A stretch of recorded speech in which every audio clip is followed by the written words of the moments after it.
Hello everyone, welcome to my channel. Today we are going to look at the life and works of Egon Schiele. Born in 1890, Egon Leo Adolf Ludwig Schiele was an Austrian painter. He was part of the Viennese secession movement of artists. But his expressionist style was more radical than that of most of his contemporaries.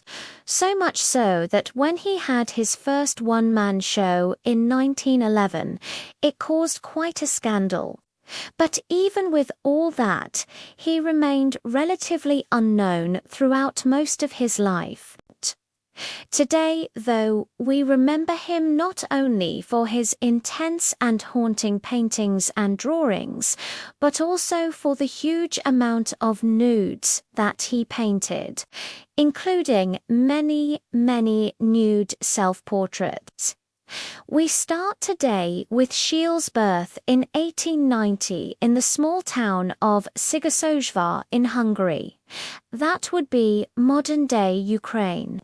His father was a railway official and they were a fairly well-to-do family. In 1894, Egon was sent off to a boarding school run by a strict regimen of Christian brothers. It was a traumatic experience for him, and he later recalled, "I hated the whole thing with every fiber of my being." When he was 14, he was sent to a gymnasium or high school in the nearby town of Újpest. Around this time, he began drawing. In 1906, he moved to Vienna to study painting at the Academy of Fine Arts. He studied there under Gustav Klimt and was one of only 2 students that Klimt took on. While he was a student at the academy, he met the artist Richard Gerstel, who became a close friend and mentor. Gerstel helped Schiele develop his painting skills and encouraged him to explore his sexuality. Tragically, Gerstel died by suicide in 1908. This hit Schiele very hard and would have an impact on his future. Art Schiele's first one-man exhibition was held in 1908 and included both paintings and drawings.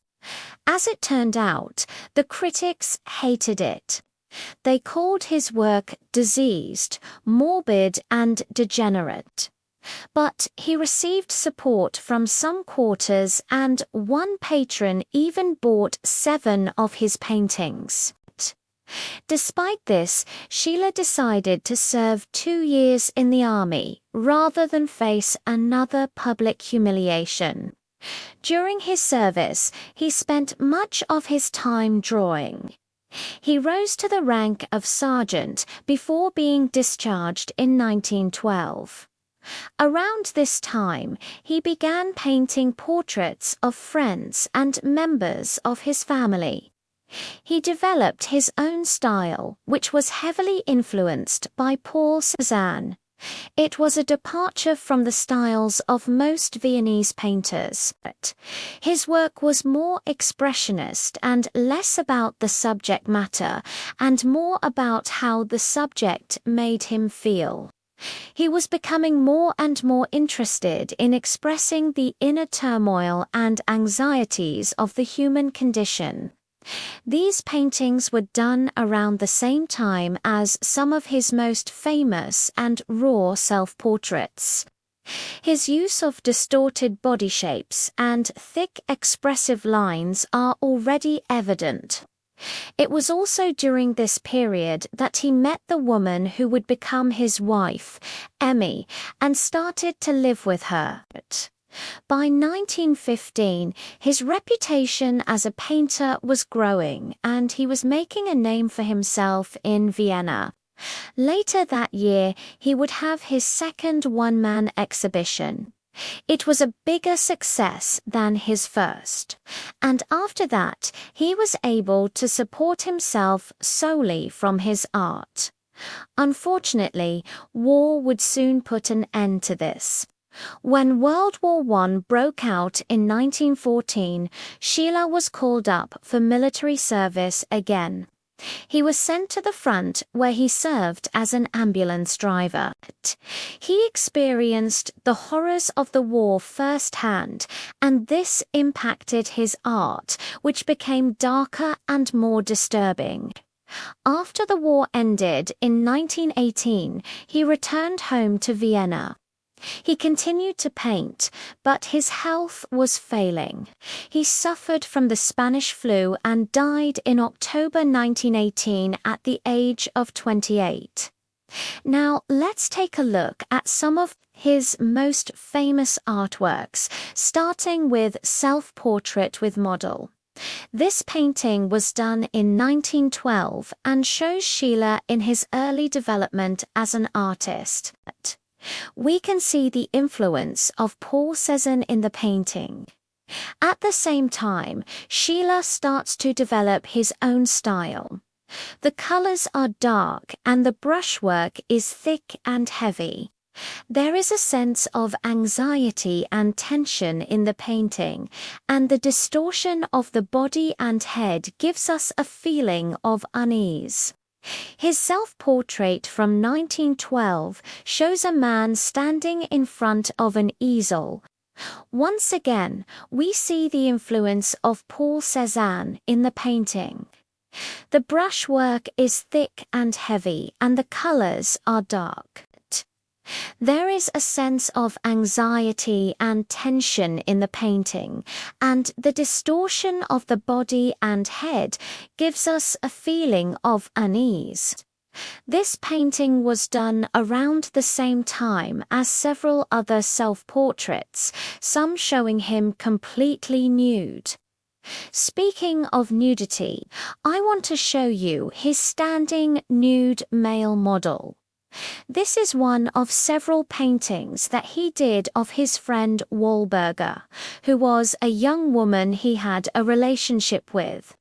She was the first person to whom he bared his body. With such vulnerability, this led to their deep emotional connection. The painting is notable for its raw sexuality and expression of male anatomy. It is considered one of Schiele's most important works, and it is also one of his most controversial. The painting was actually banned from exhibition in Austria until 1961. Another example of this extreme rawness is his self-portrait with lowered pants. Here we see Schiele almost totally nude. The only things covering him are his tall boots and his cap. He is holding his pants in his hands, and the rest of his clothes are strewn across the floor. This painting is considered to be one of Schiele's most sexually charged images, and it is also one of his most daring self-portraits. Next up is his interpretation of Hamlet. This was actually a stage design he made for a production of Hamlet in 1917. The painting is dramatic and disturbing, and it captures the madness of the play's title character.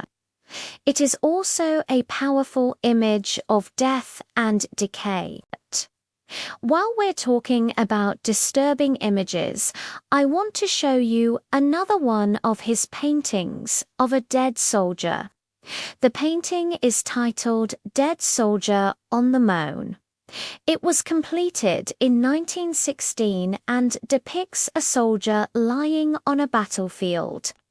The soldier's body is contorted and his face is pale and lifeless. The background is dark and stormy, and the overall effect is one of great sadness and despair. It is a powerful anti-war statement and a moving tribute to those who have died in conflict. Moving on, let's talk about one of his most famous portraits. Portrait of Wally. Wally was a young woman who was a friend of Schiele's. She was also the subject of several of his other paintings. This particular portrait is striking because of its intensity. Wally's eyes seem to bore into the viewer, and her expression is both defiant and vulnerable. The painting is a tour de force of Schiele's portraiture skills, and it is also one of his most haunting images. Another famous portrait of hers is Self-Portrait as a Gypsy Fortune Teller. The painting is striking because of its boldness. Schiele's use of color is daring and unconventional, and the composition is unusual. The painting is also interesting because it shows Schiele's interest in folk art and superstition. Let's wrap this up with one of his last paintings, the unfinished painting of his wife, Emmy. The painting is interesting because it shows Schiele's wife in a more traditional role as a housewife. Emmy is shown in a domestic setting, and she is surrounded by objects that symbolize her femininity, such as a flower and a bird's nest. This was a radical departure for Schiele, who usually painted women as sexual beings. The painting is also interesting because it is one of Schiele's last works. He died of the Spanish flu before he was able to finish it. If you enjoyed this video, please give it a thumbs up. You can subscribe to my channel for more art history. Also, check out my account for exclusive content. Thanks for watching.